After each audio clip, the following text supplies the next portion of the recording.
एकदा ना एका देशात खूप मोठा आजार आला होता, आजार कोणता? जात नावाचा.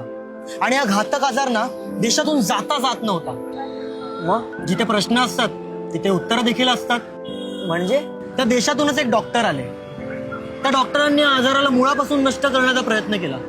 पण या आजाराचा उपचार करत असताना त्यांना आढळलं की आजाराचे बरेचसे सिम्पटम्स आहेत, जसे की शॅडोफोबिया, ॲक्वाफोबिया, टच फोबिया, एज्युकेशन फोबिया. मग आजार बरं कसं झालं? त्या डॉक्टरांनी प्रत्येक पेशंटला औषध देऊन बरं करण्याचं वचन दिलं.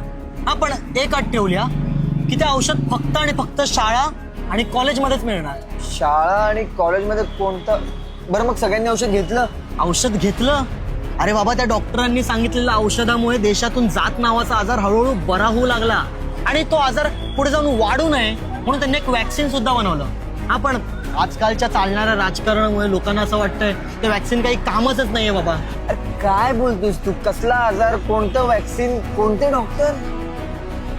ते वॅक्सिन आहे संविधान. आणि ते डॉक्टर बाबासाहेब आंबेडकर.